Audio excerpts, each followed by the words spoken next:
The time right now is 9:35. We have about 42 people online, and I think we need to get this class started. And those people who are straddling in, they'll just join us as they join us. So they'll miss whatever information is passed on in the beginning of the class. So first of all, let me introduce myself. My name is Brian Chen. I'm the association's president-elect this year. I will be the association's president next year. I'm one of the volunteers, the volunteer times at the association, and I'm a certified zipForm instructor. And it is my pleasure to be spending some time with you this morning to introduce to you the basic functions of the zipForm Plus, the zipForm system, so that you can use zipForm more effectively. And I will be sharing with you how I personally use the zipForm system to help me write an offer and save me time. Okay, and there are certain topics we'll be talking about today. We'll be talking about the use of templates and checklists to help you manage your transaction. I'll be introducing to you some toolbar functions, including forms tutors and forms advisors, okay, and how they're used. And so without further ado, let me start my screen. Okay. Let me see. You guys should be seeing my desktop. I have a very busy desktop, and you should be seeing the Google page, right? Are you guys seeing that? Yes. Okay, great. Then what I'll do is I want to share with you how to access. There are several ways to access zipForm.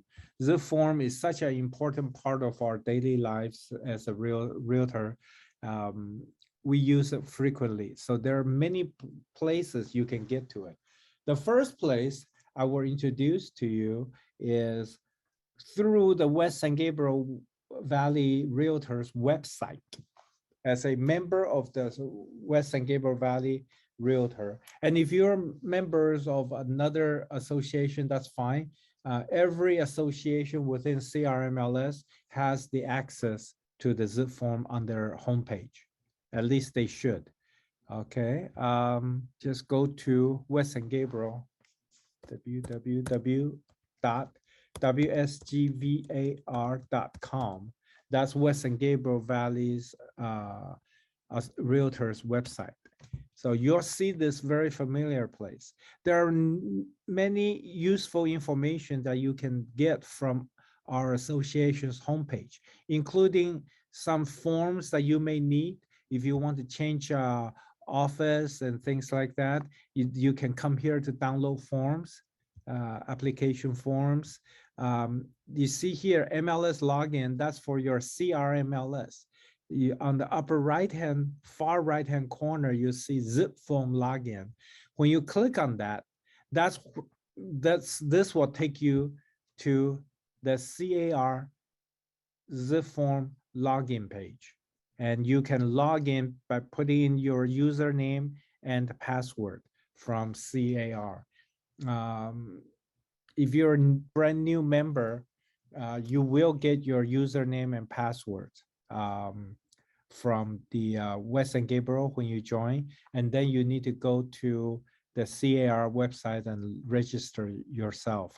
And once you register, you come here, you say, click on new, you click on register. You can register a username and a password for your own unique registration. And then of course, you will need to obtain a ID number called NERDS ID. NRDS, right? National Realtors something ID number. NERD number is a 9-digit number, and you need to input that to your zipForm. Okay, so let me just do my sign in. Okay, This is how you sign in. And once you sign in, you'll come to this page. And then you click on continue, and it will take you to your zipForms account. And whatever landing page that you set up, this is where you will go. Okay, that's one way to get in. Let me log out. Another way to get in is go directly to your CAR website. So you can go here and type in www.car.org. Okay, and okay, when you get to www.car.org, you'll come to this homepage. And you can either sign in here to your zipForm, or you can click here and sign in the same way. I prefer to sign in here. That's personal preference. Reason why is most agents use CAR only to come here to access the zipForm. But there are a lot of information at CAR's website at your fingertip. Learn and Thrive Industry 360. They have market statistics, market minutes, a lot of podcasts, information that can help you grow your industry knowledge. It is very important for a realtor to get to know their market knowledge. Okay, by getting the license and become a real estate licensee and join an association to become a realtor, that's only the beginning. There's a lot of things that agents need to know and learn in order to stay out of trouble, in order to be in tune with the current market situation, and also in tune with all the latest legal issues that affects real estate. And there are marketing tools, there are education information, Learn and Thrive. Industry 360 have market data for you, and your CAR has many other things. And let me also show you one location. You come here to the quick search, Code of Ethics violators. If you go to the search box and type in Code of Ethics violators, it will take you to a web page. It is currently searching. I can't find it. Maybe they changed the name of the location. I don't know, but it's okay. Let's go to the home page. I'm still logged in, and then you can go to click on your transactions, okay? And then click on transactions. That will take you to the login page of the zipForm, and you click on continue, and then you get to your transactions the same way, okay? So that's one thing to, two ways to get into zipForms. Now, I also need to tell you something very, very important, and I need you guys to always remember that. I don't know how you're gonna remember it, but you have to. When you first sign in to become a member at an association, the association knows which office you're at, and then it transmits all that information to CAR. CAR, for the very first time, will set up your zipForm according to your association information. Then, after that, each time you change your office, you need to go to the association and do the change of office forms. That only changes your information at the local association, and also only changes your information at CRMLS. It does not automatically change your information in the zipForm. Your personal information in the zipForm must be changed by you. You can do it by clicking on your photo, or you click on the me. Oh, by the way, how you upload the photo, you click on me, and then you'll see over here where my photo is, there'll be a bar says add photo, and you can add your photo, your business photo. Once you added your business photo, the bar changed to remove. So you can remove your business photo at any time. But the most important thing is profiles and settings. You need to click on here and you see this area changed. You need to go to your offices and change your office name and your phone number. I use my cell phone number, so I don't have to change it. Some people use their office number here. Then you have to remember to change your office name, office address, and your phone number. You should not use your personal address. Always use the office name, office address. Okay, office name and office address. This is where you go to change your zipForm information. If you don't make changes, and after you change, you click on save. You'll save. You also, profiles and settings, you also come here to do your settings for your e-sign options. I choose Digital Ink 2.0 because it is a free account that CAR uses. I'm frugal, okay? And I like to use things that are free to us. So you got to remember to change the time zone. Please don't forget to change the time zone. You are in California. In California, we use the Pacific time zone. Pacific time zone, okay? Sometimes you hear them refer to standard Pacific time, okay? But we're in the Pacific time zone, okay? Do not use the Atlantic time zone, the Eastern time zone, the Central time zone, or the Mountain time zone, or the Hawaii time zone. Don't use that. And the general Mountain time zone is also bad. That's not the time zone you're in. The time zone we are in here in California is Pacific time zone. Everything, all the business you transact is based on this time zone. We are in California, okay? The zipForm is being used throughout the entire United States. That's why you have all those various different time zones. But always remember to set your time zone to here. You don't want, because so many signatures that we do is based on the time, okay, the date and time the signature was done. So you want to make sure you are using the correct time zone. Do not make a mistake about the time zone. I have constantly receiving information from my agent where I received it today at 9 a.m. and it says it was signed today at 5 p.m. How could it be signed today at 5 p.m. when I'm receiving it at 9 a.m.? And I constantly have to remind my agent, go in there and correct your digital signature time zone. Okay, this is where you go.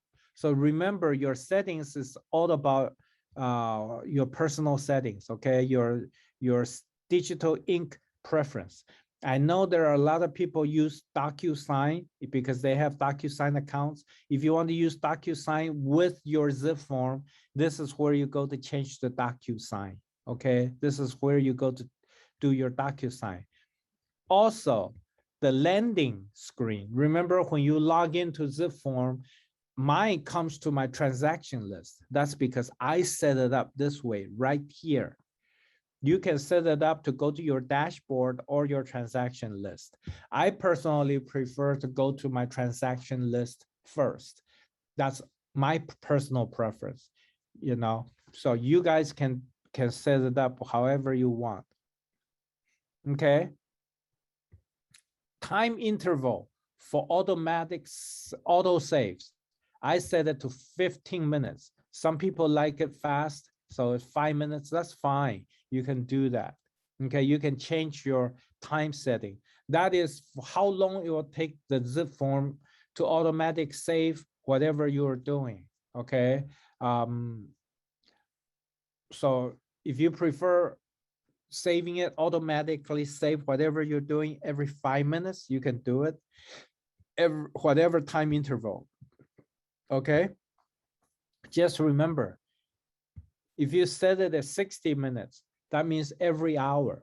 So anything you're doing between the time is auto saved, it may not be saved on your zip form. Just remember that. Keep in mind. So it's up to you. Okay. Every time you make a change, you always have to click on save. You will say user preference updated. That's how you know whatever you changed has been updated. Then you close the screen. You are now in the zipForm software. Okay, let me talk a little bit about toolbars. Okay, when you are in a transaction, this is what I call the transactions dashboard or transactions page. You see the transaction tools, this thing with a wrench, that's your toolbars. Okay, you have various tools at your fingertips. You click here, the class manager and the lookup field manager, I hardly ever use, because class manager is like, for example, if I use a particular sentence quite often, I can click on class managers and save something. I don't like to use, personally, I don't like to use that function, because for me, if I want to type a sentence, I want to type out the sentence. I don't want to copy a sentence because it may not be very applicable to my particular situation. Real estate is something that's every transaction, you might have nuances of difference. So you want to clearly type out your sentences. But however, I have some agents who English is not quite their mother language. Therefore, they have worked out several sentences that they normally use, and they use the class manager. But the problem is when they're in that field, they have to click on class manager and select the right sentence. And I have found out that some agents accidentally click the wrong sentence. And because English is not their first language, they don't realize there is difference in the middle of the sentence that change the meaning of the sentence. So they may accidentally apply the wrong sentence other than what they really mean to be there. That creates mistakes, and I don't use it. Lookup field manager is something that when I look at the forms, I can look at the forms like the regular zip form. I can fill it in. Lookup field manager is, you click on that, it takes you to a field. It doesn't give you the entire form. I personally think that's a little bit more confusing, especially for beginners, okay, who are just getting to know their zip forms. They should be looking at the form itself. Mortgage calculator, I like this function. And let me show you how this function works. Mortgage calculator, you click on that. You can say, I want to do a loan amount of $500,000, 500,000. Okay, and the interest rate is 3.25. And the loan terms is a 30-year fixed loan, so it's 360. Okay, that you have to enter that in how many months. 30 years is 360. Okay, and then you can calculate, that's your loan payment. That's the loan payment for principal and interest.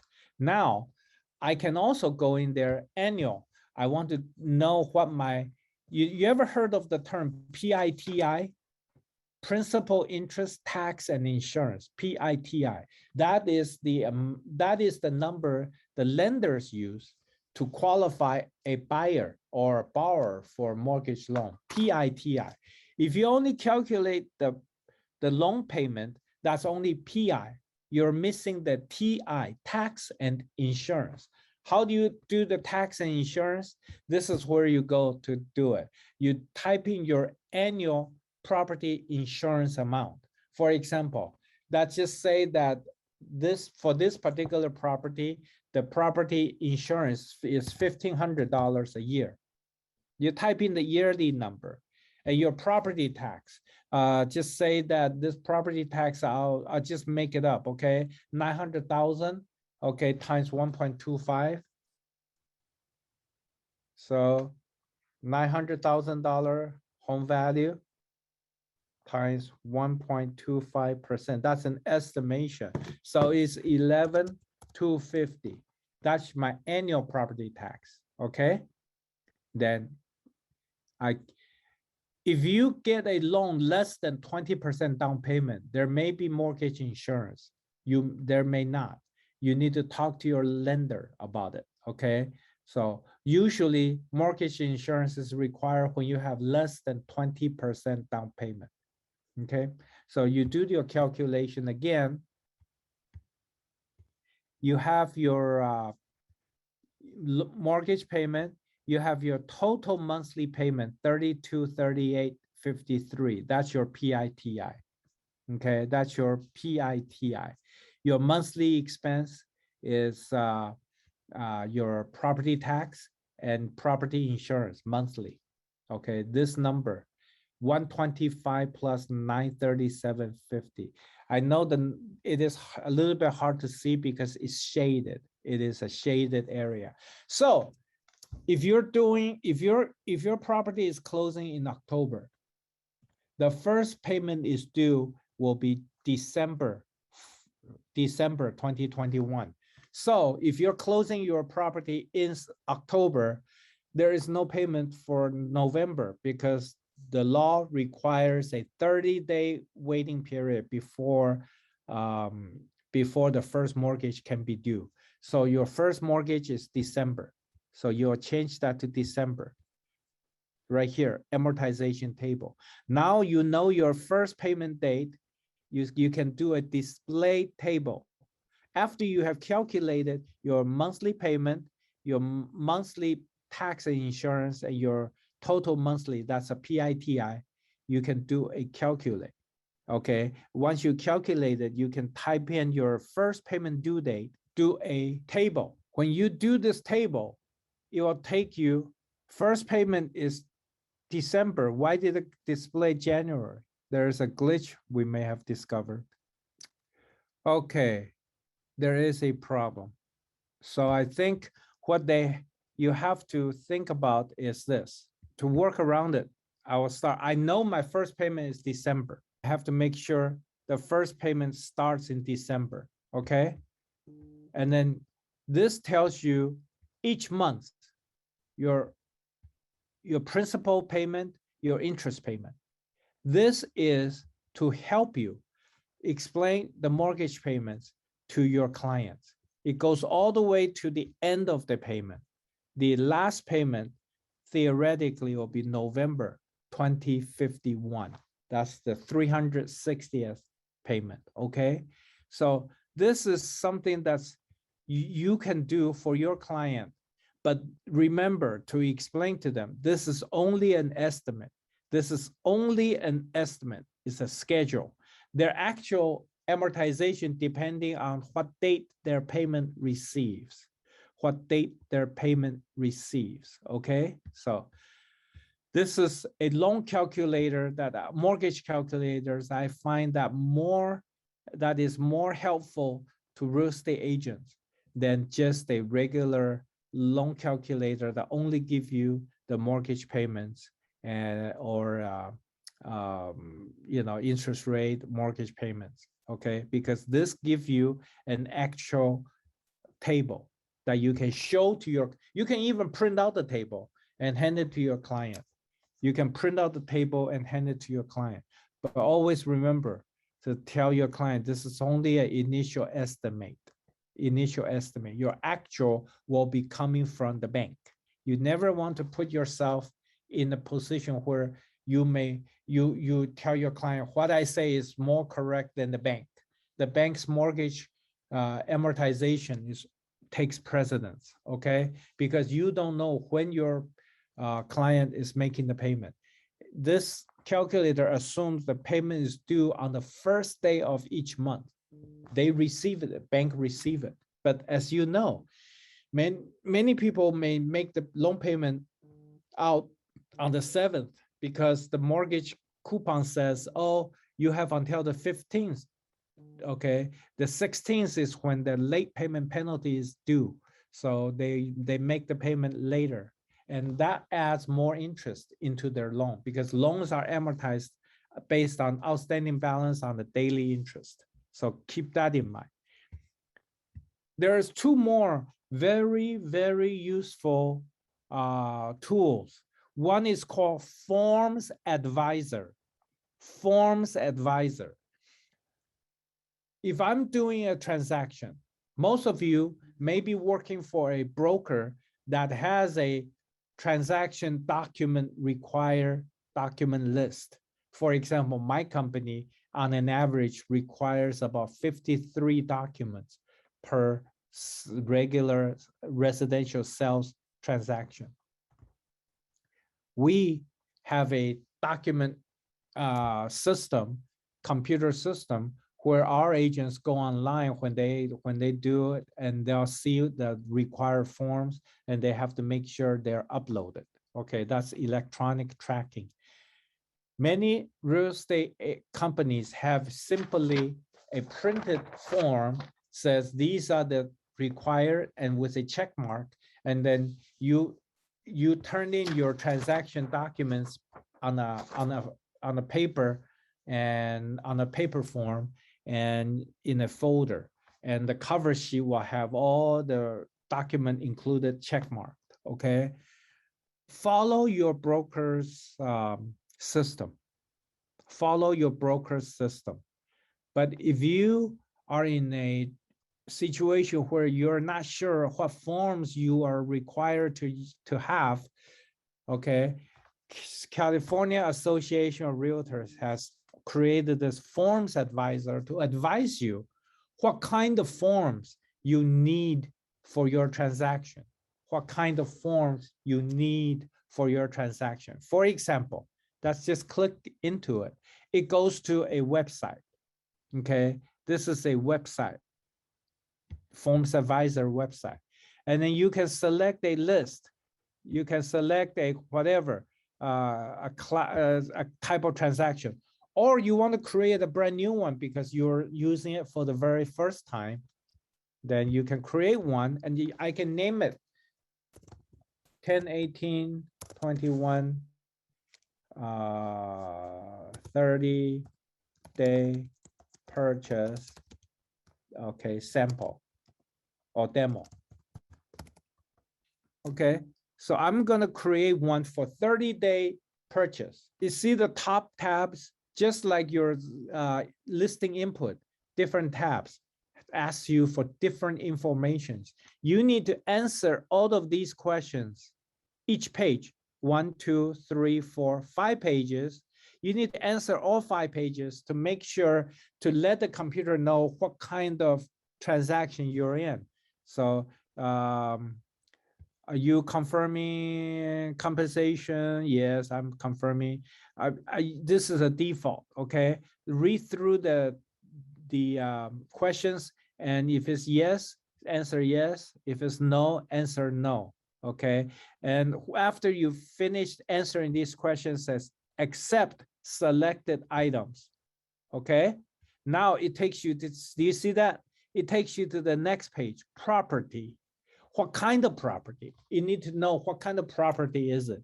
Is it a regular single family home? Is the property greater than 300,000? I think most of our homes around our neighborhood is greater than 300,000.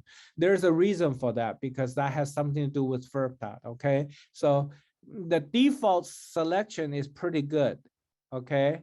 But does the seller want to exclude the listing from the MLS? If you say yes, it will require a form called SELM, seller instruction to exclude listing from the MLS. Most of us, seller don't exclude the listing. So depending on your situation. So you have to read each information. Is this a short sale? If this is a short sale and you answer yes, it will require short sale advisory. and the addendum, short sale addendum. So since this is a regular purchase, I just leave it in default, okay? And it talks, and then you, at the end, you say accept selected items. Then it goes to the next page. Ask you about your client, okay? Is your client an entity? Is your client a REO seller, or yes or no, blah, blah, blah, okay? These are listing forms because right here I selected listing. If I select buyer representation, the question will change. Okay, the question will change. So the listing, are you working on the listing or are you working on the buyer representation? So for today, let's say we're working on the buyer representation. Okay, I accept the default, accept default. And property, about the property, okay, is the agent a member of the MLS? Okay, that means listing agent, okay? Do two licensee of the same office, co-agents. Have you ever worked with another agent in your office that's working on the same case? If yes, you click on yes, it will add a form called additional agent acknowledgement form. I know these by heart because I've been doing real estate for 33 years. I know what kind of forms is required for what type of transaction. But for new agents, you may, unless you answer yes and get the forms advisor to tell you you need all these forms, you may not. So let's just say for right now, I say yes, two licensee from the same office, okay? Is there a co-listing agent of two brokers? No. And I accept the selected items. Now it asks about the client, okay? It asks you about the clients. You answer your client's information. If your client is a regular person right now, then that's fine. I accept the selected items. Read every question and answer yes or no. That's how it applies to your transaction, okay? Then transactions is, will the property be financed with a FHA? Okay, why does it ask that question? Because if a property is being financed by FHA, you will have a FHA/VA addendum. Is required, absolutely required. FHA and VA loans have special addendum that requires buyer and seller to sign. So if you say yes, it's FHA, the FHA VA addendum will be required, will be suggested, and you need to have that. So, but that's just for now, that's just say no.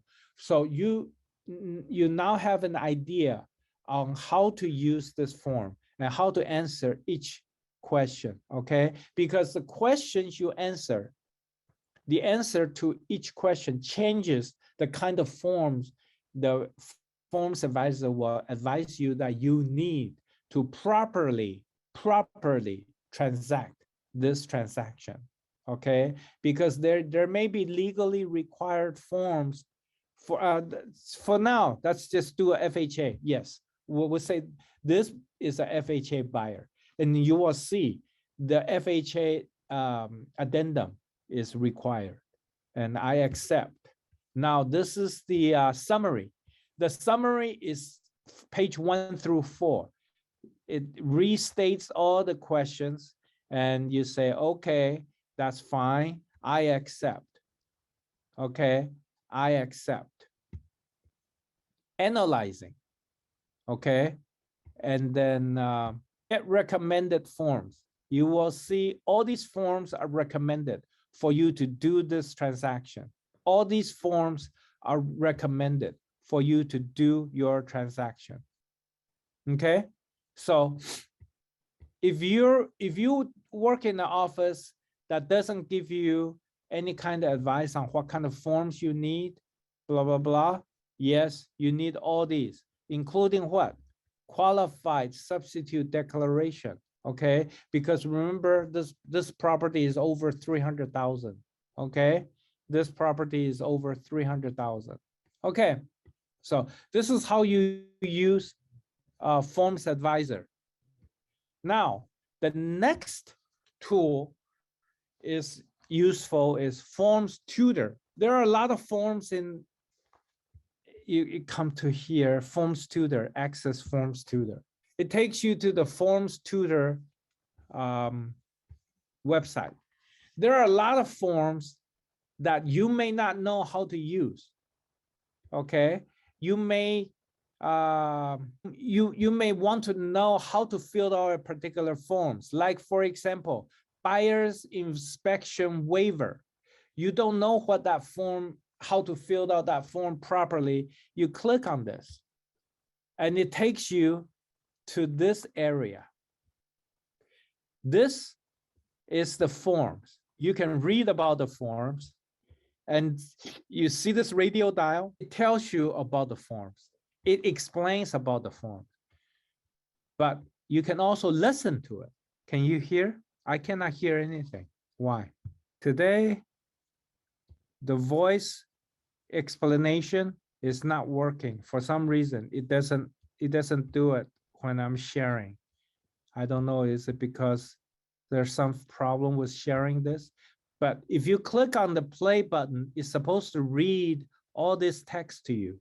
The text is about how it explains about this form and how it is supposed to be used. For example, if the buyer choose not to, okay, that decision can be documented by using paragraph 4. You see, waiver of additional. If your buyer want to waive the first home inspection, they initial here and sign here. Okay, this is to protect the real estate agents from being sued by the buyer, because they buy a house, they don't want to inspect it, and then later on they found out there's big problem with the property. They want to sue everybody.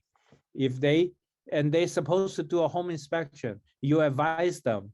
This says if you do not do so, you're acting against the advice of the broker, and they initial it. They initial it and sign it. That simply says, I know I'm supposed to do inspection, and if I don't, I know you have advised me to do it, and I choose not to do it.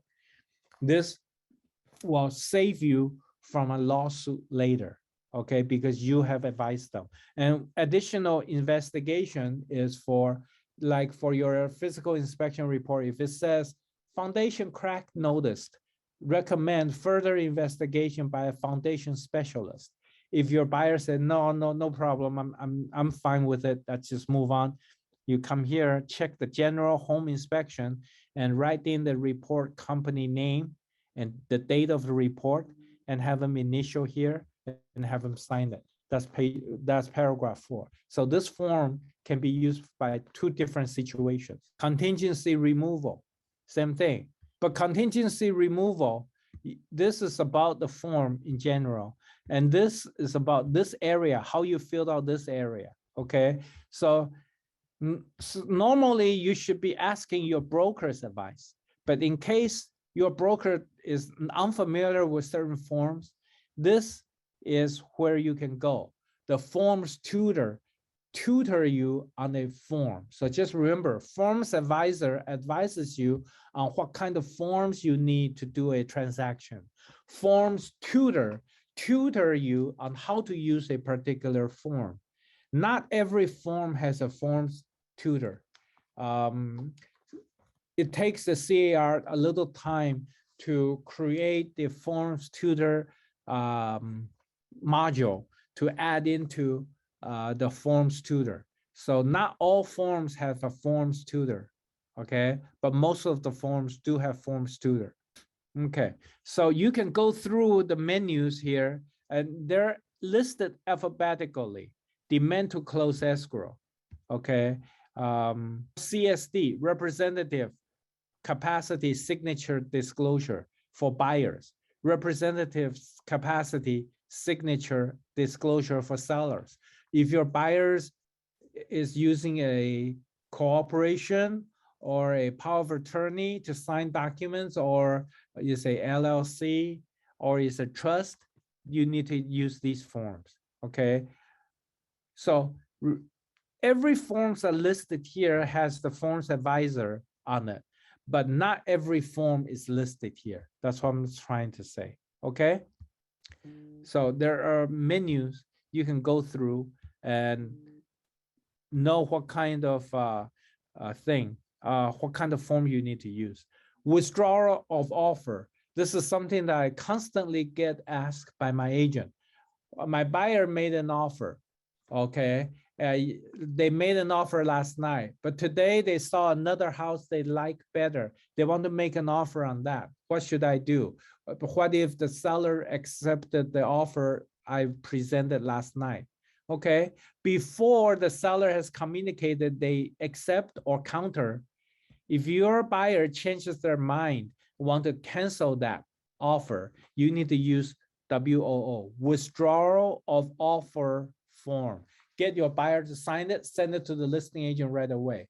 You do that before seller's acceptance. You cannot do it after seller's acceptance. You do it before seller's acceptance. Your offer is canceled. You withdrawn it. Then your buyer can go make an offer on another property. Okay, so that's what the withdrawal of offer means. So yes, you can see you have 5 pages of form that you can get a forms advisor on.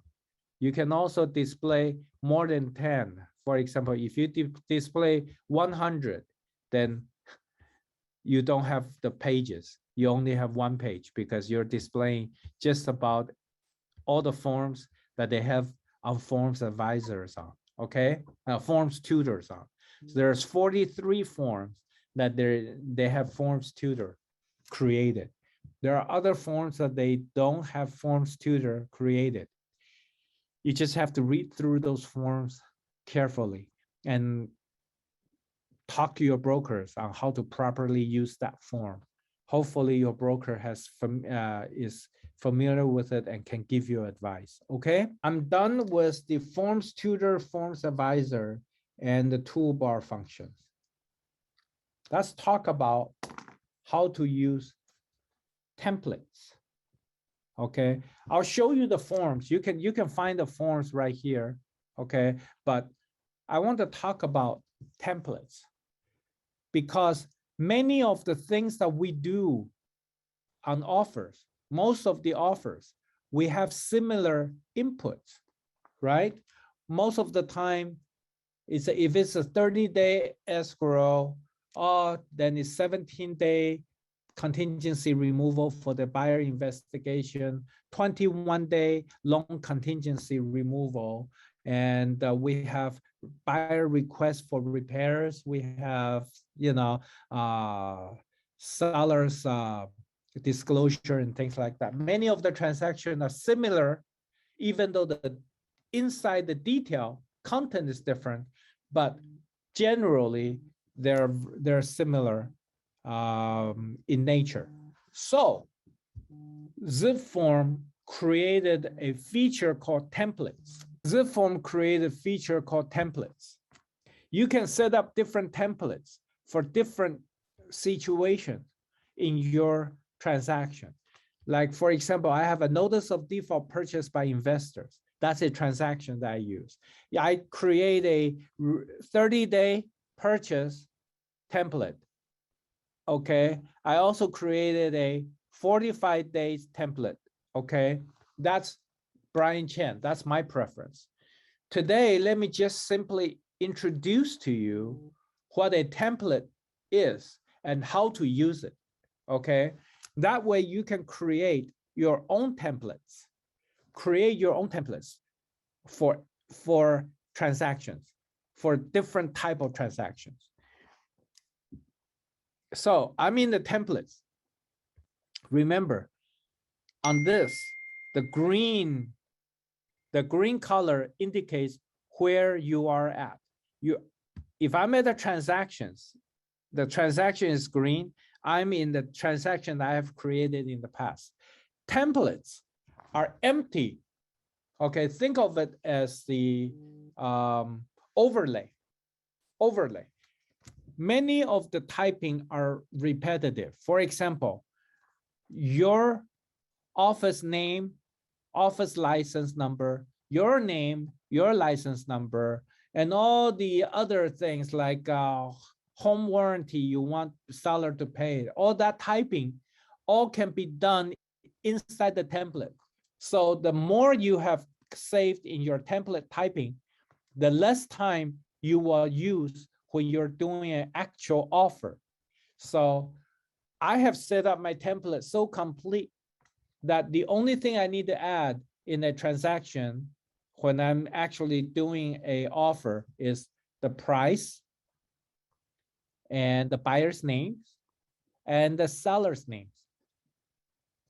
I don't even need to input anything about the property or the listing agent because I can use a feature called MLS, okay? MLS, what's the name? The MLS function. It can automatically insert all the information from the MLS into your offer. I will show you how to do that. It's very, very simple, okay? But right now, let's set up a new template because most of you probably don't have this many templates in your template section. Some of you may be even completely empty. So let's do a very first one. Let's do that with a purchase, making an offer, because most of the new agents start out by doing making an offer, okay? So this is a residential. You enter your template name. I call that, okay, 30-day purchase. I want you to pay attention to here. Right now, it says select templates. Right now, if you're creating the very first one, we call that base template. You don't select any templates. You just say save. And it takes you to pretty much a blank sheet of paper. This says documents. What kind of documents would you be requiring? If you're making an offer, obviously you need a purchase agreement, right? So you do a purchase agreement. Then when you think through your thing, you may need an addendum, okay? You may need, if you're working with co-agents, you may need additional agents, but not all the time. So you will always need an agent visual inspection, right? And what else do you need? You need a contingency removal. So you go down to contingency, okay? Contingency removal. You have 1 and 2, right? Then you have also what? You have requests for repairs. Because as a buyer's agent, you probably will be preparing for that. So you go to R for repairs, request for repairs. Or you can go directly to the top of the forms right here, search. You can type in some kind of word, request, right here, request. You see that? The forms, if you type in a keyword, any form that contains the word request will show up, okay? Seller's response to buyer's request. So you will do a request for repair because you're representing the buyer, correct? So request for repair. If you're representing the listing agent, if you're the listing agent, you're representing the seller, you will need a seller's response, right? So you may have requests for repairs, okay? And after request for repairs, after removal, contingency is verification of property conditions. So verification of property conditions. You do that form, okay? And then you also need something else. You also need, there are some disclosures that you need to do for your buyers. You need to change the library, forms library, go to e-publication. E-publications.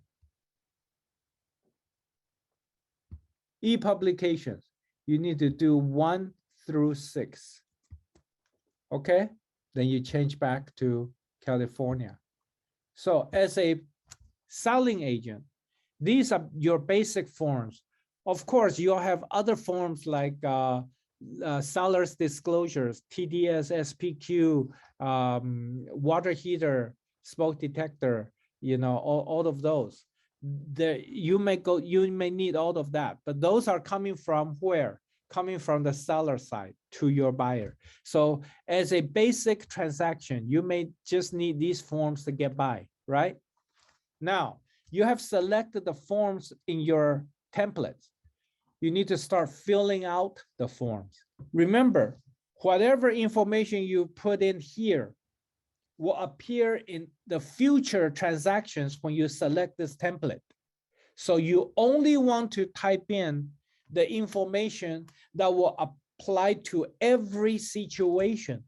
Think about it. You need to think it through, okay? So let's look at the purchase agreement. Purchase agreement, who do you usually do the agency disclosure for? You do it for the buyer because you're doing transaction, correct? You leave the buyer's name out because you don't know what they are, but you do know your name. So that's my name and my license number and my company's, oops, this is a firm name, I'm sorry. This is the firm name, agent firm, okay? This is my, hold on, I need to change that to my company. And this is by my license number and by my name. This is in the templates. Every time when I use this template, this will be here. I'm doing it for the buyer. Then that means in the future, when I want to write offers and use this templates, I don't have to repeatedly type those information in. Those information will already be there for me. You see that? The next form, you see that? Buyer's information, agent information is there. Okay. You see here, buyer's broker company is already there, buyer's agent's name. But here, I need to check, I representing the buyer. So once I check that, it's done. Okay. Notice I don't have the buyer's name, sellers, the property address. None of that is entered. Okay. Now, most of the time, if I'm doing a loan, I want to limit the loan origination fee. So I put in 1% on loan origination fee. I leave the interest rate blank because I don't know what the interest rate will be. It will depending on when I use it because interest rate changes. But verification attached, I always attach my buyer's down payment verification bank statements with every one of my offer. So I check here. Your loan contingency is 21 days default. That's fine. Okay. And seller shall pay. I always ask the seller to pay for prepared by seller's choice of NHD company. Then I have the buyer. I always type in buyer will do physical inspection. I'm sorry. Let me do one more. I do sellers pay for termite. Okay. I type in seller. I type in termite report and completion of all section 1 work identified. That's just me. And then I have the buyer do buyer's physical inspection of the subject property. Prepared by what? Oh, on the termite, I type in sellers. Okay, I type in sellers choice of any licensed pest control company. Okay, that's buyers, sellers pay. If buyers paying is buyers choice of physical of inspection. Okay, government require retrofit, smoke detector and carbon monoxide device. Right now, these are required, okay, to be in compliance. So seller pay. And then seller shall pay for the cost of compliance with minimum mandatory government inspections if there's any. It says if required as a condition. So if the city the property is located at requires a point of sales inspection, seller pay for that. 7B2 II. If you're representing the buyer, you can start by checking this box. If I'm representing the seller, I will counter and says cancel this. Okay, because unless I know the seller is already in compliance, because it says if there's any other minimum mandatory government retrofit standards required, okay, seller shall pay. Because you don't know what the city inspection will show up. But to protect your buyer, you should, if you're representing the buyer, you want to protect your buyer. So you will check this box, okay? Now, with the escrow and title in Southern California, it is buyers and sellers to pay their own. I've seen people say 50-50. That is wrong language. It's never 50-50. It's buyer and seller, okay? Each pay their own respective escrow fees. You see, whatever I typed in my forms before, it already saved in sample. That's why I hardly ever use clause manager, okay?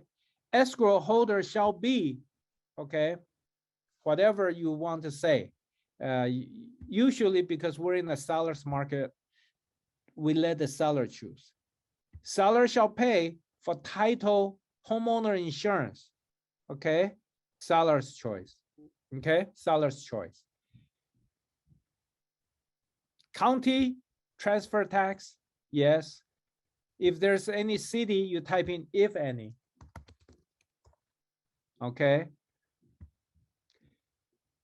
This is a regular single family home.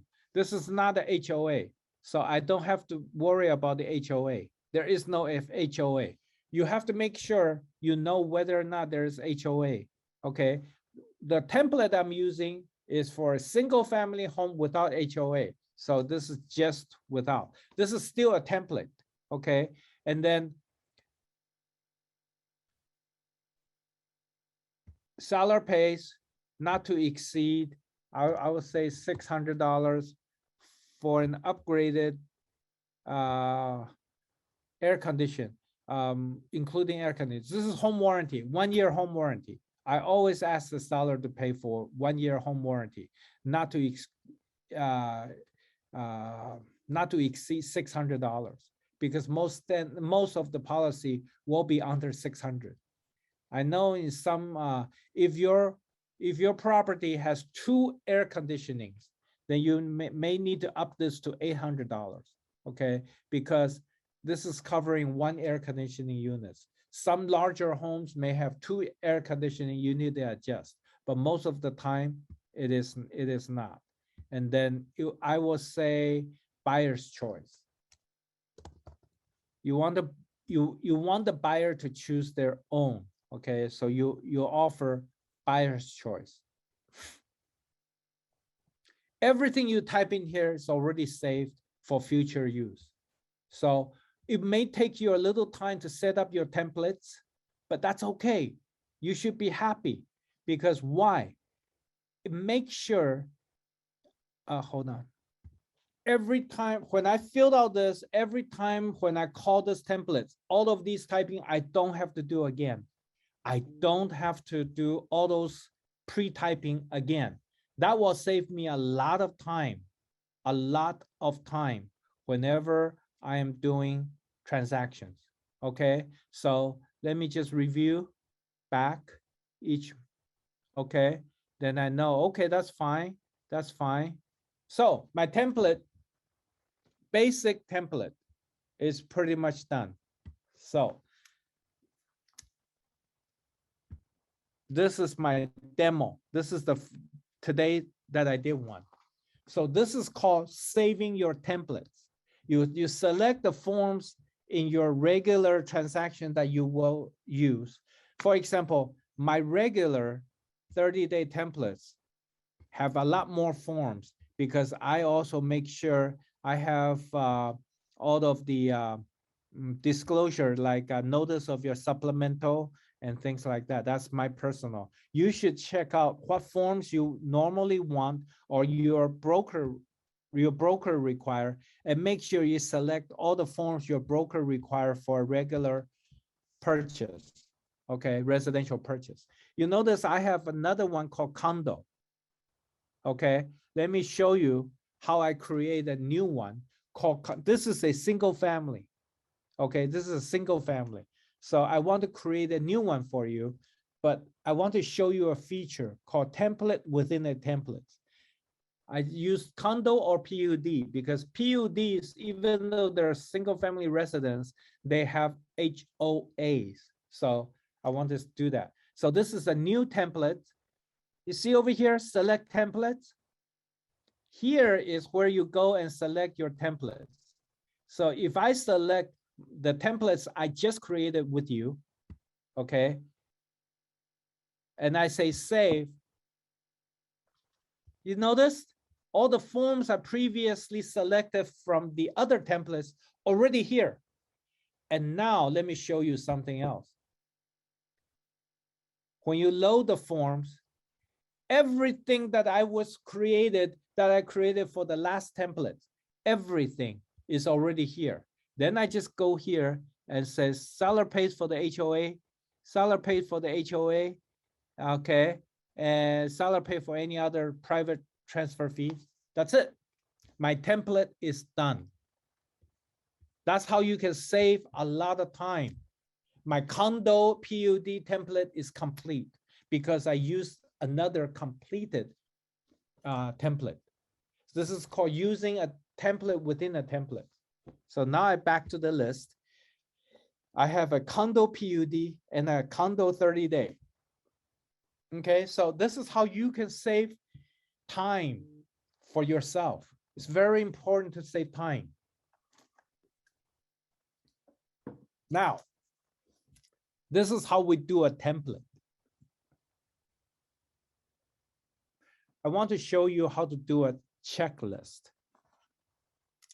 A checklist is actions within a transaction that repeatedly happen on a regular interval. So you create a checklist to remind yourself, hey, this needs to be done. Hey, Brian, now it's time for you to do this.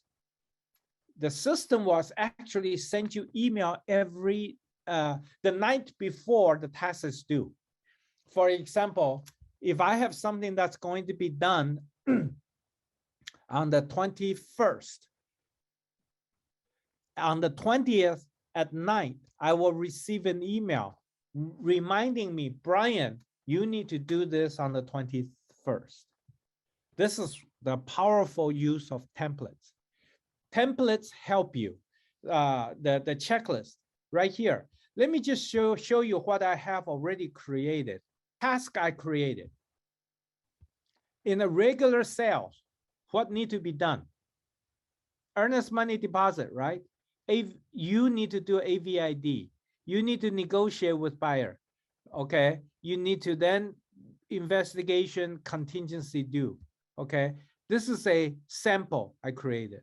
My actual one, I have all these things I have pre-created.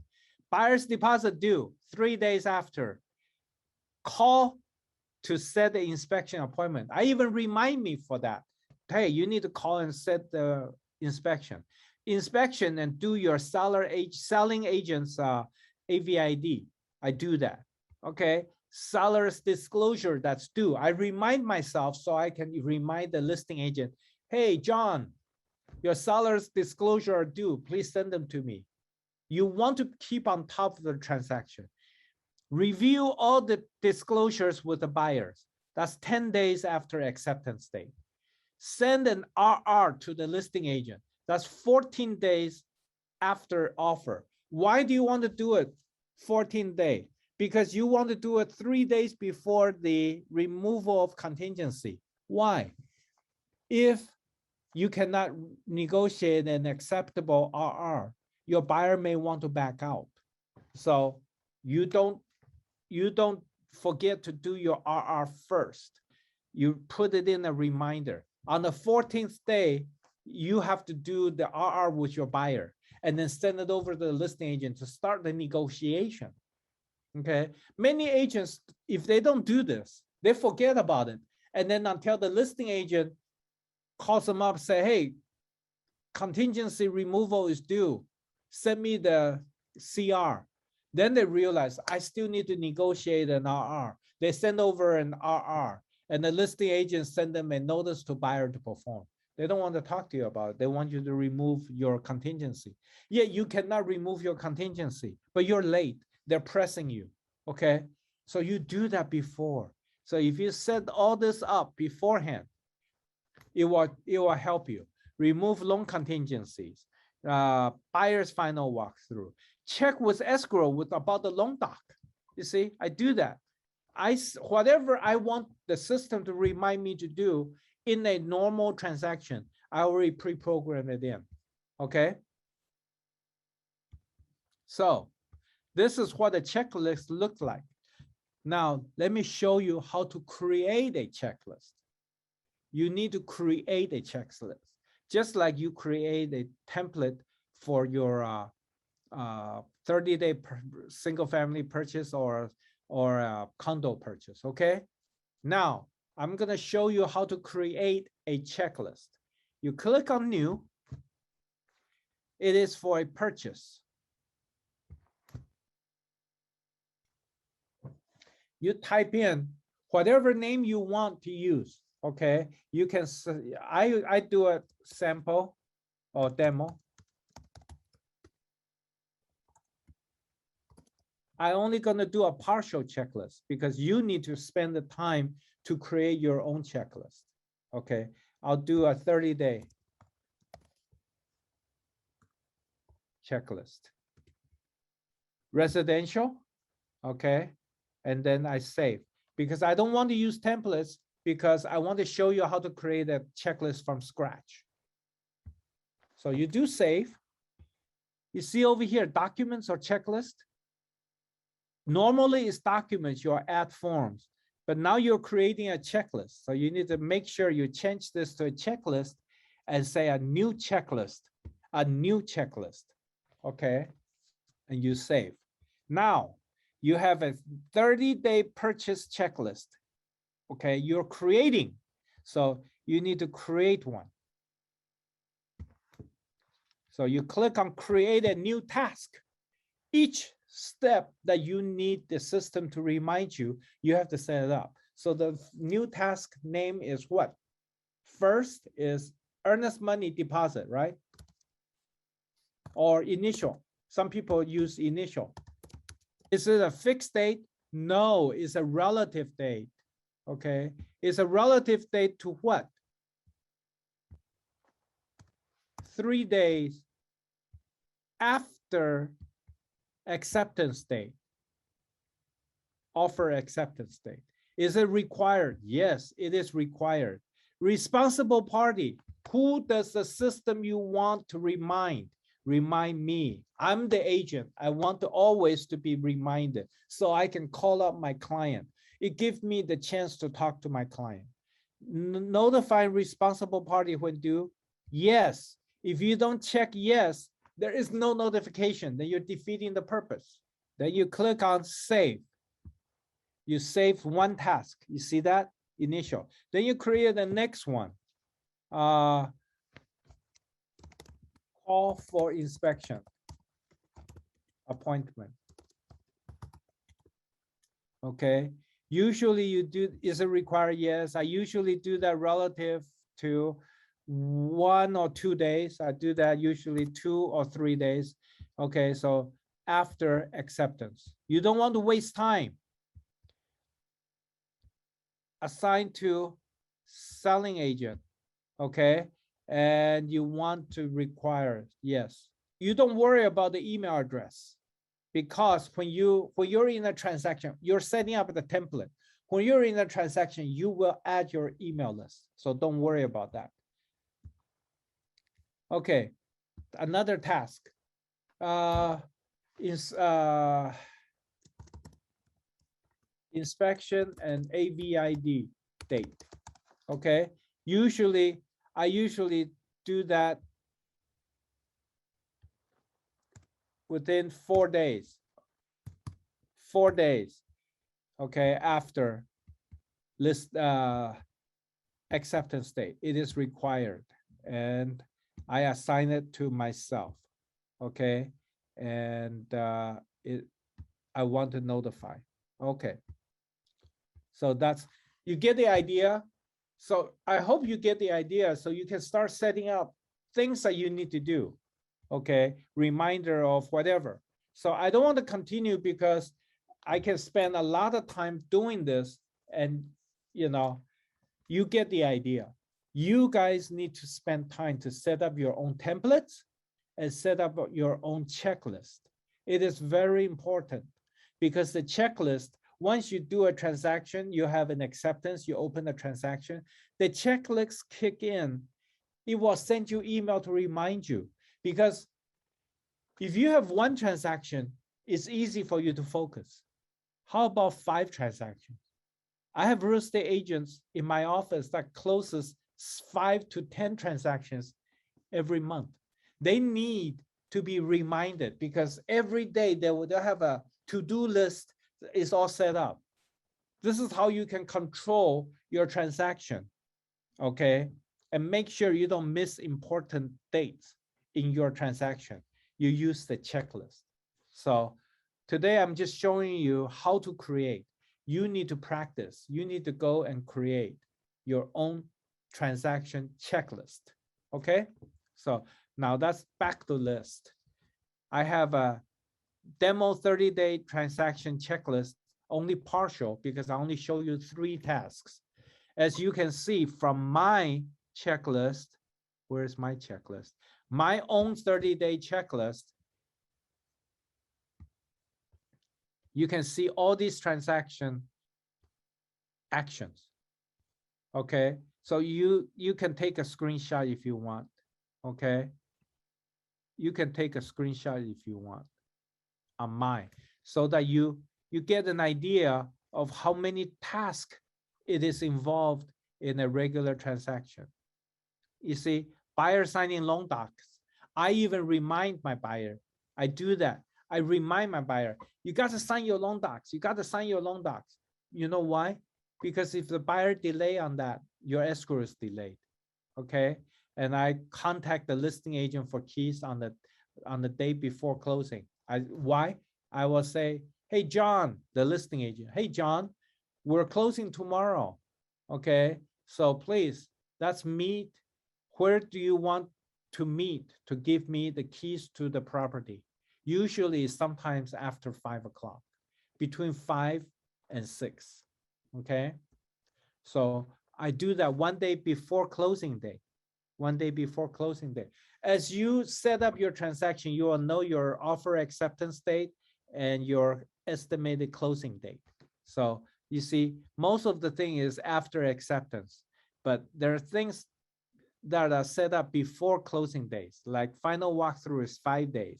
And then you order loan docs, right away. You make sure, check with escrow for loan docs if they received it. Then you get the buyer to sign and get the set up the loan for funding. Okay, unassigned.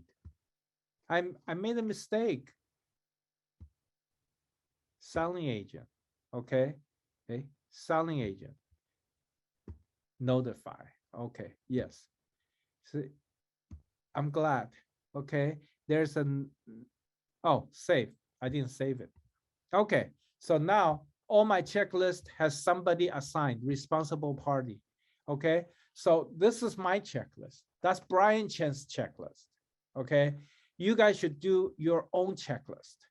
Make sure you create a good, detailed, and a thorough checklist, because you want to make sure you, back to the list, you don't miss an important action that need to be taken place in your transaction. Okay, so just remember that. Use checklists to remind yourself of things you need to do. Use templates to help you write an offer. Now, I'm going to do a demonstration of how Brian Chen used template to write an offer within probably less than 5 minutes. Less than 5 minutes. Let's get started. Before the class, I looked up a listing. There is a feature in our system called MLS Connect. MLS Connect. That means if you're making an offer on a property and that property is listed in a CRMLS system and you know the listing number, you can input the listing number into your transaction when you're creating an offer. It will merge the listing information into your purchase agreement, to your purchase transaction. So this is a very, very useful feature. And I want to show you how Brian Chen, use the transaction and use a template to set up and use the MLS Connect to save me from a lot of typing. And then I only need to worry about how much money I'm going to offer for this property. So first, before we were in the template area, that's where the green highlight is, template. Now we need to go to transaction. And today, I'm going to create a new transaction, purchase transaction. So it's a new purchase offer. Okay, and the name, I'm going to name it. Okay, you can name your transaction. Usually I use the property address. But today, because this is a demo, I'm naming this 30-day residential 30-day purchase. That way I'm using a residential 30-day purchase template, okay? And you see this MLS Connect? Oh, you need to type in it is a residential. You see this MLS Connect right here? You can click on that. If you click on that, you see that it says CRMLS, listing property, listing ID, because I already pre-selected the listing and I know, so listing ID is CV 211-83-734, include property photo. I want to make sure it is the correct property. So I click on find. You guys are seeing me searching on the MLS right now, right? Let me just search for new property. Search residential detail. Active. Single family residence. Let me just quickly search for a 3-bedroom. In let me choose a different one. San Gabriel. Okay, I'll just pick one real quick. I pick a West San Gabriel one. It's probably safer. The other one is I don't know why it didn't work, but let's pick this one. Okay, let me write down the information. When you're looking at the listing, you always need to click on the parcel number because you need to know the name of the seller you're going to write the offer for. Okay, so the sellers are Joseph, Slim, and Elizabeth. So I'm back to matrix. And I want to write down the listing agent information.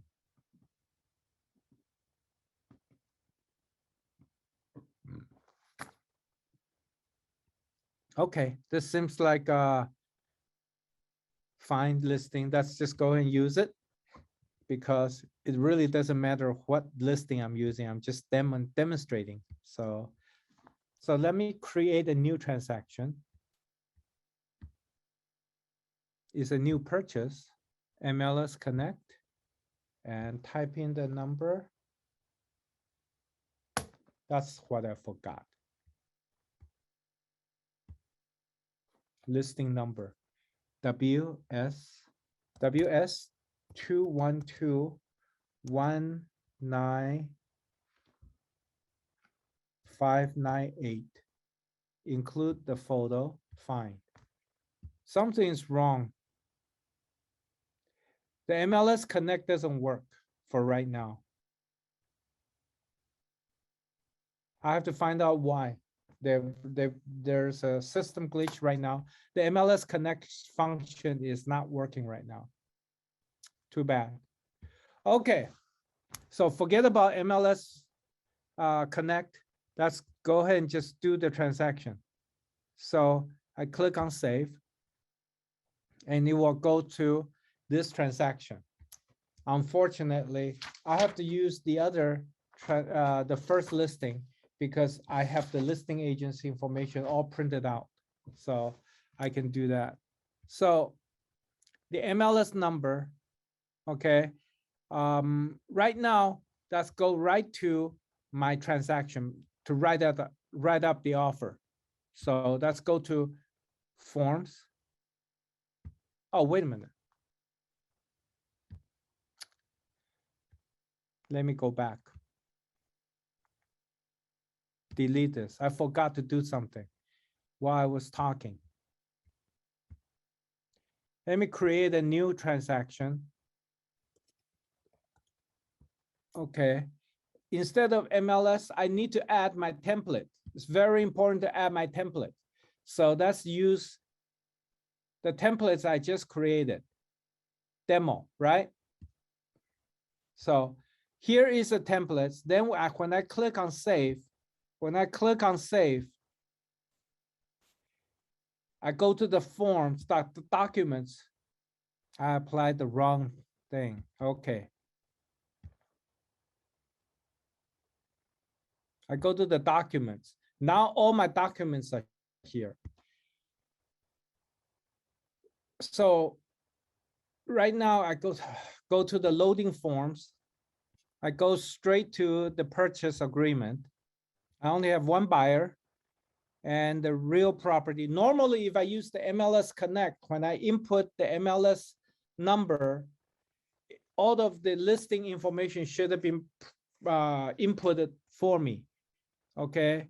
I don't know what happened to my account. I have to check and see whether or not the MLS Connect is not working this morning. But right now I can only input. Okay. And the amount I want to offer, this amount is the listing price is $875. Let's just say I want to make an offer at 900,000. Okay. The listing brokerage. Listing brokerage is the associates. 3% of 900,000 is 27,000. And buyer is making a loan. So first loan, not to exceed 3.5%. How much is the loan? 500,000. Okay. And I need to go fill out the seller's name. The seller's name on this property is Humberto.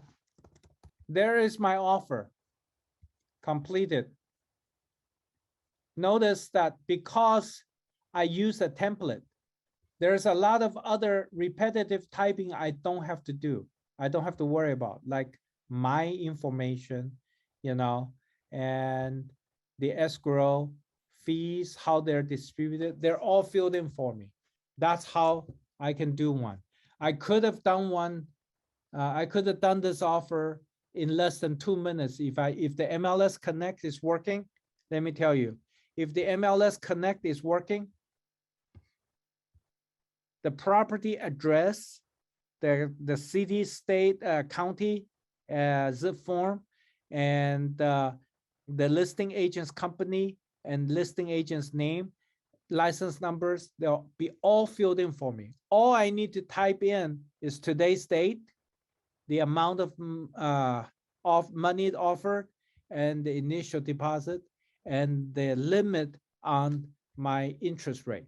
I assume that I'm getting a 3.5%, 0.25% interest rate.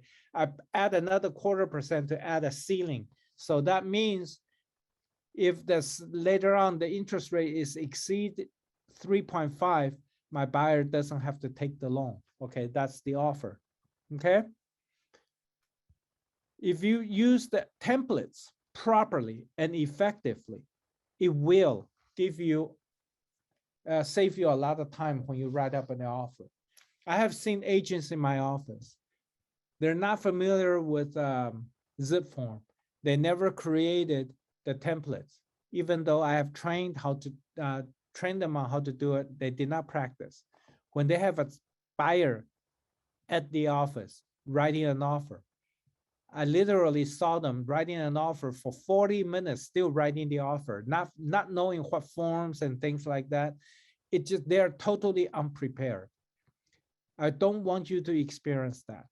So today I already showed you how to create templates, and I showed you how to save all the forms that you will need in your transaction. When you go home on your own computer, create your templates, create several templates, okay? And use all of the functions that you need. If you don't know how to fill out a particular forms, use Forms Tutor. You see, when you're in a transaction, you can get Forms Advisor, Forms Tutor right away, even when you're in the transaction. They're just a click away. Okay, so please do that. The next item I want to show you is a very useful feature, is how to do e-signature. I know that many times people want to do e-signature, and some of you don't know. For example, right now, I want to do e-signature for myself, because I have what? Before I complete the offer, there are disclosures, okay, that Brian Chen have to sign. So I have to set my own e-signature up. So let's do that. E-sign. It's already set. Okay, if you're inside a form, when you click on the pen mark, your form is already pre-selected. You can also select other documents if you want. I can select another document. I can say, pretend this is a Pasadena property. Pretend this is a Pasadena property. Pasadena have a city ordinance that the buyer have to sign. So I say, add external document and browse for document. And I will go to my desktop very quickly to find the documents that Pasadena disclosure. Pasadena has a no smoking ordinance disclosure that's required for every buyer to know. Okay, so now you see down here, I have two documents for my buyer to sign. So I need to set up signature. First is Brian. My email address is already here. And then I need to do the sample buyer. I'll use my same signature. Over here, you need to type in your buyer's signature because the notification will go to the buyer. Okay. So I say close. I do my signature. Okay. Then I do signing order. That's fine. Next. The zipForm sets up the first document already because it is a zipForm. Okay. But I also need to set up the Pasadena document. Pasadena document. Okay. You see this drag and drop. I will do an initial right here. Initial right here. And a signature right here. Okay. That's for me as the agent. Now, let's do one for the buyer. Sample buyer. Same thing. Initial right here. and signed right here. Okay. So now I've set up this signature. Everything everywhere else is all done. Okay. And then it says customize invitation email, subject and text. It is sometimes I think you should let your client know this email is from you. So, okay, and said, hi, this is Brian. Here are the documents we talked about that need your signature. And this is to the thing and invitations. That's how you do e-signature. Now is out. The system will send email. Let me go to my email. Did it come yet? We have to wait for the system to send the email out. Right here. No, that's my agent. That's my agent that's asking me to sign documents. So forget that. I haven't received it. It may take the system a little time to send me the email. That's go on first, and then we can check back. Okay, so e-signature, you send it out, you set it up, you send it out. Now, I want to show you a very important, right here, Brian Chen, purchase documents. Okay, start signing. This is for Brian Chen, the agent. Huaimin Chen, yes, I accept. And then I go to here. You can click on start. It goes to right here. I need to sign. I need to sign. I need to sign here. I also need to sign here. I need to initial there. Okay, good. Complete signing. Once I complete the signing, it will send to the next person. Remember, I set up 2 persons, one for me and my buyer second. Why do I need to do that? Because for the agency disclosure, I need to sign first to give it to the client to sign. So I set up myself to sign first, then send it to the client to sign. Okay, the order of signature is very important too. Okay, here is, remember, I send it to the buyer to sign, but because I don't have a buyer's email, I use my own. You should always use your buyer's email, okay? You cannot sign for your buyer. But for the demonstration right now, I am Mr. Buyer number 1. So my buyer is going to look at documents like this. Buyer accept, and they click on start. They sign here. They sign here. They sign here. Here. Initial. Buyer is done. The offer is complete. When you receive your offer back, you can email it out to your client. I mean, to the listing agent, okay? You can email it out to your listing agent. Okay, so that's e-signature for you. Let's go back to the transaction. I want to show you something that is very, very useful. It's called how to insert a photo into a report. You can do that. You can insert in an addendum. You can insert photo anytime you want. You see the more photos. You see that? You can insert photos. You can attach photos. So, for example, sometimes if the client says the living room set is included in the purchase price, you need to identify the living room set by using addendum, fill it out, and then you need to fill out the exact items. And I would suggest you to take a photo, insert it, because sometimes the seller may do a switcheroo on you, okay? So you have to be careful. But what I want to show you is not the addendum.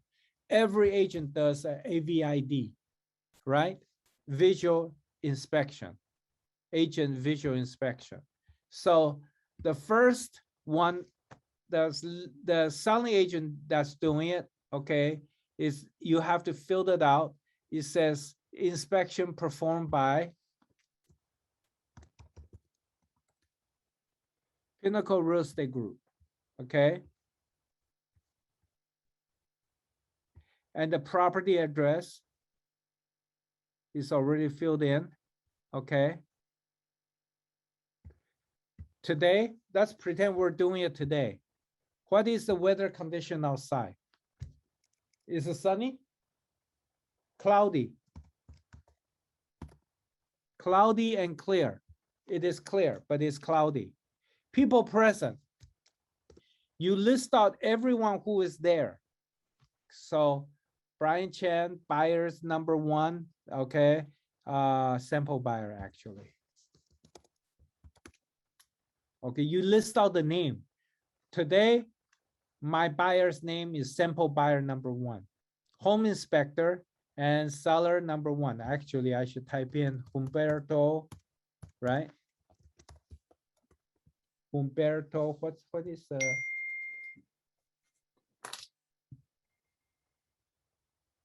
Talavera. Humberto Talavera. That's the seller's name, okay? Now, everywhere you go, you're supposed to type in something.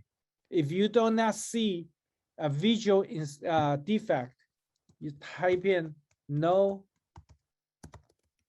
in the living room, okay?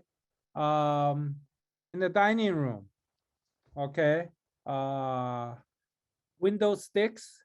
This is for you to do your inspection. So you got to check every window, your blinds, make sure everything's working, check the ceiling, check the walls, check the floors, make sure there is no damage or some kind of defects, okay? So window sticks must use force to open and close. Okay, so you notice, you know that. In my kitchen, I have some problems. So I would write down everything that I see that was wrong with the kitchen. I see 3 different problems: a cracked countertop, a cracked floor tiles, and moisture damage on the wall under the kitchen sink. Now,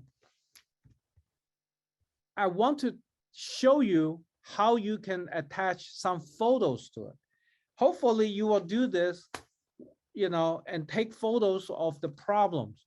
For example, I did not have photos of the vertical blind or the window sticks because it's hard to show window sticks, but on the actual cracks and things, yes, I can insert photos. So let me insert photos. You click on more, you see this on the upper right-hand corner, there are 3 dots, says more, photos, attach photo. And then you can attach photo by going into your where you store the photo. So I have a folder called AVID demo photos. Okay, so the first one is cracked on kitchen counter. Okay, so upload. Let me tell you, if you name your name with very descriptive names, it will save you typing. Watch, when you upload, see, I don't have to type the description over. I just say, okay. And the photo will be here. So you need to drag it down to here, okay? Be careful, you see this line? You notice how I purposely make sure I'm in the right page for the photo, because if this line was showing and I attach photo, the photo will be right here, stuck in this page. I cannot drag it down to here. So this is something that you have to watch out for. So make sure you're in the right page and click more photo. I have more photos. The next item is moisture, right? Cracked floor tile. And then the third one is moisture damage, okay? And then the next, no other room, So this room number 1. I always identify where the first bedroom or second bedroom or whatever. I will say bedroom number 1 is the north bedroom. Because when you're in the hallway, when you say bedroom number 1, how do they know which bedroom you're talking about? So most of the hallways is either facing northeast or facing southwest, north-south or east-west. So you know where your bedrooms are. So in my particular example, the first bedroom is a far north bedroom. Second bedroom, I would call this the hallway, the middle bedroom. Okay, when you have one hallway, the north end and the middle and the other end. So the third bedroom, I call that the south bedroom. Okay, that's just me. I make sure when people read my AVID, they're very clear on what they're looking at, okay? So in my north bedroom, I have observed. Okay, so that's the only defect I noticed. So now I go to my photographs. Now I go to the second bedroom because I noticed there's second bedroom. Personally, I use direction to identify which wall. When you say patching on the wall, there are 4 walls on every room. I always identify which wall I'm talking about. Okay, that's just me. But you should do your AVID as clearly as possible. And believe me, I'm sorry, I didn't attach the photos. Okay, my idea is always to be very clear. Whenever you're in the room, which wall you're talking about, let people know. Don't let people guess, okay? So I have unfinished patching on the east wall. So let's go to the photos. And then the master bedroom, okay, fine. No visual defect notice. Bathroom number 1, identify where. Okay, you have a defect, include a photo. Bathroom number 2, if you don't have something, don't leave it blank. Say NA. Don't just leave it blank. Okay, and blah, blah, blah, other stuff. Okay, like garage, I always say some kind of, for example, most of the garage, if they have an oil stain, I'll even say oil stain noted. Okay, whatever, exterior of the building. Okay, some whatever you noticed. Okay, now, and if the fence is leaning, okay, the west, okay, the west fence is leaning, okay, and I would take a photo too, but I didn't. I'm just saying that whatever you see a defect, you should take a photo and upload it, okay? Over here, you need to say again, who did the inspection? It's performed by me. Just remember, if the person who's doing the inspection needs to sign the middle of the page, at the bottom, you need to sign again to acknowledge the agent visual, AVID. Same thing, okay? The buyer have to sign it, the seller have to sign it, and then the listing agent have to sign it. Okay, so make sure. Now, this is the AVID, but you don't see the pictures, right? This is what you do.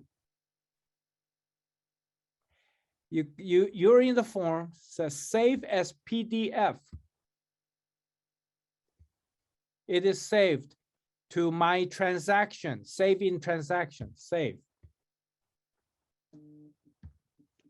Now you go back to your transaction.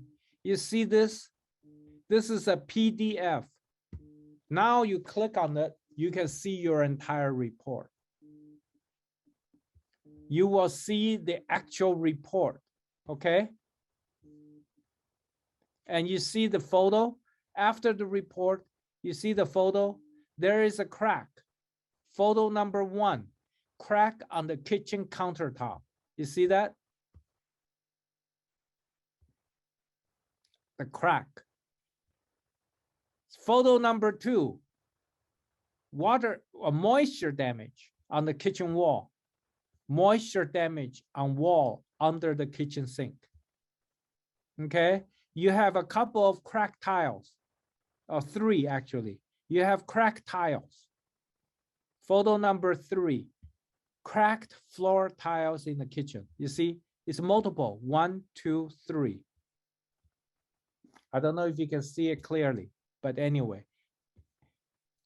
And photo number 4, crack on the ceiling and missing smoke detector on the ceiling above the bedroom door, the north bedroom. I left out the north bedroom, okay? So right here, crack on the ceiling, you see that? And the missing smoke detector. So if you take photos, it adds dimension to your AVID. It removes questions in people's mind because people can see. Unfinished patches, patching, okay? Unfinished patching on the east wall. This is the east wall in the middle bedroom. So people know exactly what you're talking about, and the photo will show how big the problem is. You don't want to get into the description of measuring and say this and that. No, you just mention unfinished patching, you take the photo. Let the people see the picture, okay? Remember, I have one says what? Separation of shower tile wall in the hallway bathroom. You see the separation? Shower tile wall and the drywall. There's a separation, okay? So I take the whole picture. Let people see. Your job when you're doing agent visual inspection disclosure, AVID, is to let your buyer know everything that you have seen that has problems, okay? Today, I show you how to add photos. And when you send the report out to people, it will be the PDF. They will see this report. So make sure you do it right. You do a good, thorough report for your buyers. Because let me tell you, your buyer's purchase agreement requires you to do agent visual inspection report. Let me show you where it says that. Paragraph 10, statutory disclosure required. Statutory disclosure required, that means legally required, okay? Agent inspection disclosure, okay? Oops. Nothing stated herein relieves the buyer's brokerage firm, if any, from the obligation to conduct a reasonably competent and diligent visual inspection of the accessible areas of the property. This is required by law, okay? So when you represent the buyer, you have an added responsibility to look over the property and tell the buyer everything wrong that you have seen, everything. Big or small is not up to you. You're not required to climb into the ceiling to look at the roof, okay? You're not required to crawl under the house. That's the job of a physical inspector. You're not required to use a water pressure gauge to test the water pressure. You're not required to check the socket and make sure there is, the socket, the ground is connected and everything, the face is correct. You're not required to do that. But whatever you can see, if you can see around the kitchen sink and the plug next to the sink is not a ground fault interrupter, okay, GFI plug, you need to say something. You need to say ground fault interrupter plug is required near sinks and is missing or something. Whatever, you are a real estate professional. You need to do a AVID like a professional because the law requires you to do that.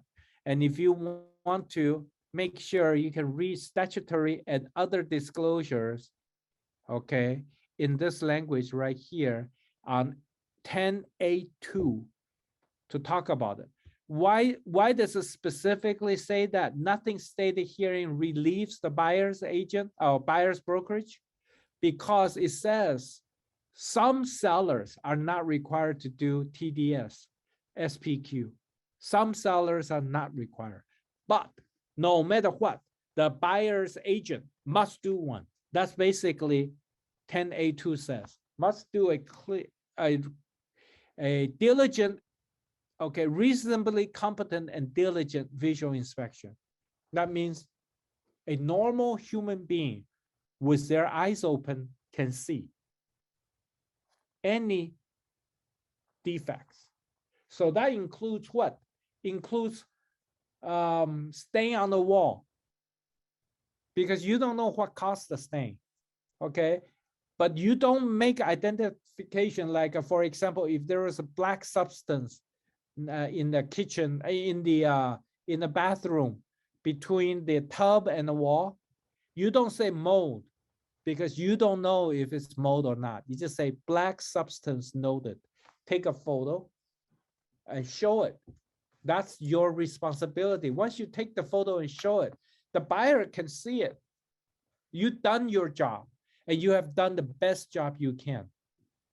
If you attach photos to your AVID, no one can accuse you of trying to hide a problem or try to understate the problem, or on the other side, overstate the problem. Don't forget, it's not only the buyer can sue you. If you over-exaggerate a problem on your AVID and cause the sales to fail, believe me, in a buyer's market where the seller has waited over 8 months for this buyer to happen, and because of your exaggeration or your mistaken identity, it is purely just a surface stain that, and you said it was a mold and that you scared off the buyer, the seller can sue you. So you don't want to make any assumptions. You take the photograph and let people see it. That's all. That's your job, to tell people, hey, I saw something. I don't know what it is. I saw something, and here's a photo. You take a look. That's all your job is to alert people of visual defects that you have noticed. Any and all visual defects that you have noticed. Okay, so I see a lot of agents get into trouble because of their AVID, because when you get into a litigation situation, the first thing that the attorney is looking at your work. Think about it. During your sales transaction, AVID is the only disclosure you did to give to your client. Every other disclosure, who did those? Seller did those. You're just giving it to your client, that's all. You're not the one who did the disclosure. AVID as the buyer's agent is the only disclosure you perform to give to your buyer.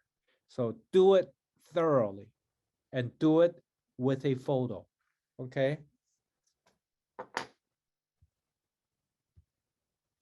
Now I want to show you this folder.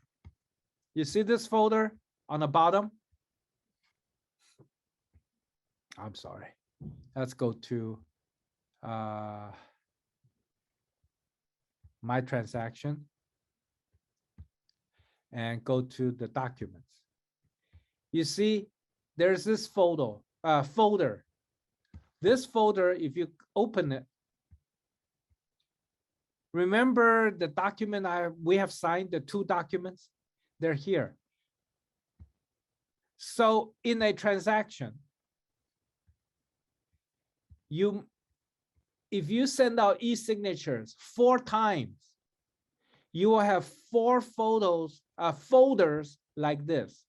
Each folder will contain the document that you sent to the client to sign on that one email or one e-signature invitation. So if on one day, if today, October 18th, you send out 2 email signatures, e-signatures, on 2 separate e-signatures, maybe 5 different forms. The first one is 2 forms, the other one is 3 forms. You will see folders like this. You will see folders like this in your transaction. Okay, so that's where you can find the signed documents. You can also find your signed documents through the email. Once the document is completed, it says complete. You click on here and you can click on the documents. You can download the documents. So 2 ways to get to your signed documents. This is one way. Another one is to go to your transaction. Okay, go to your transaction and find it. Okay, find it in the documents. Oh, let me also tell you something important. When you're in here, you need to enter in the information. Remember in the checklist? In the checklist, we say we have reference date, like the acceptance date. So you got to make sure on the purchase summary, the offer date, okay, the offer acceptance date. If you do an offer acceptance day of today, the checklist that you kick in will start counting from today's date. It's very important. You don't forget to do that. Okay, and when their closing date, we said 30-day, right? So 30-day will be November 18th. Okay, actually November 19th, because the 18th doesn't count. 18th is day 0. So the closing day is November 19th. Okay, possession day. Your possession day, if it's on the date of closing, is November 19th, Friday. Okay, so some of the important date you must make sure you have. Offer date, acceptance date. Offer expiration date is not so important. Okay, and you can even put in total amount financed, 500,000. Okay, and initial deposit. This is about your transaction. And then you can also enter in parties information. Parties, you see right here, parties. You can input in your buyer's email address. You click on your buyer's information. You can have his phone number or whatever, his email address. And I use my own because today is a demonstration. When you're doing business, you need to use the buyer's email. And there's a question asked from my agents frequently.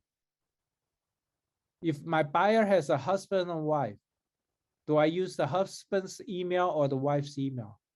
Well, if it's for your husband to sign, you use the husband's email. If it's for the wife to sign, you use the wife's email. Okay, please make sure you use the people's email address, because otherwise you could be accused of, if you use your own email for e-signature, you may be accused of forgery, because you are actually, like today, remember what I did today when I click for the buyer? It may seem very simple, okay, but it is a fraud because I am clicking for someone else. Okay, so be careful when you do e-signature. Okay. Don't give me the excuse that, oh, my buyers is in a cruise, they cannot access their email. I talked to them on the cell phone. They told me to go ahead and sign for them. No can do. No can do. You cannot. Do not do that for your client, no matter what. Believe me, when situation goes bad, your client is looking for ways to get out of trouble, they'll accuse you instead of accepting responsibilities. Okay.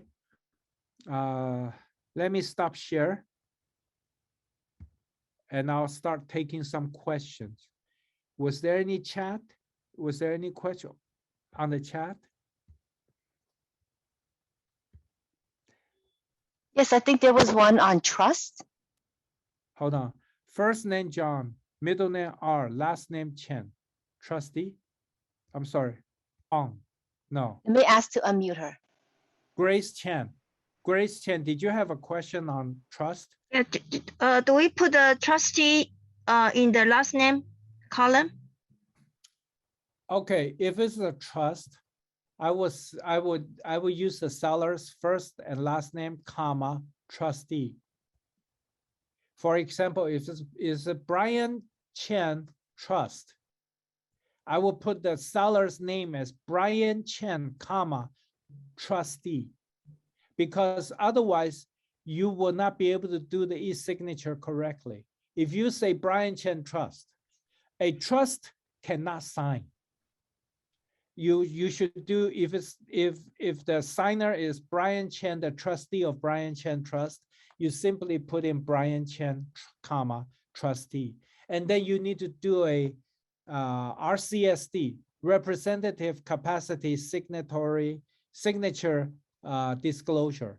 The RCSD, you say RCSD is Brian Chen Trust, and on the bottom, Brian Chen sign for it, and the title is trustee. You understand? So what the last name is just put Chen, and where did you put a trustee? Comma trustee. In the Chen, in the last name. in the last Chen, name. comma trustee. Okay, thank you. The videos will be made available on the association website. Okay, so you can check out the association's website under education, I think, right? Yeah, Yes. and then you check for the video. I think you can also check for previous videos, right, Fang? Correct. So not just a class taught by me, a class taught by someone else. Prior to this, you can also view the videos. Okay. Each instructor do focus a little bit differently. I like to focus on AVID and introduce the add photos feature, because I think as a broker, that is a very, very important risk management feature that all agents should use. And, I encourage all of you to attach photos on things that you have seen in the property that's wrong, because it's hard to describe. It's very hard to describe, a crack. But if you just take a photo of the crack and let the people see it, and they can check it out themselves, they make the decision for themselves. Okay? I think that's all I have for today. So forms, everything. Yeah. So if there's no other question, is there any other people have questions? I am sorry that the MLS Connect did not work today. I really wanted to show you how wonderful that MLS Connect is, because if the MLS Connect works, see, I did not have to type in the listing agent's company, listing agent's name, the property address, the APN number, the only thing I have to add would be the seller's name at the page 10, okay? And also to click on the representation, sellers represents sellers for the listing agent, that's all. And I can do an offer with the proper template. I can do an offer within 2 minutes, very fast. I write offer just like that, okay? Because I create many templates for the various situations. Earlier, you also saw me have a template for 45 days escrow. Why do I have a template for 45 days? Because when you have a 45 days escrow, most likely the reason you need to have a longer escrow is because it takes longer for the loan to do, like a FHA loan, it takes longer. So you need to also change your loan contingency date from 21 days to maybe 30 days or 35 days, okay? You don't have to change the inspection date of inspection or property investigation, the 17 days, because if you extend that, that will make the seller feel nervous.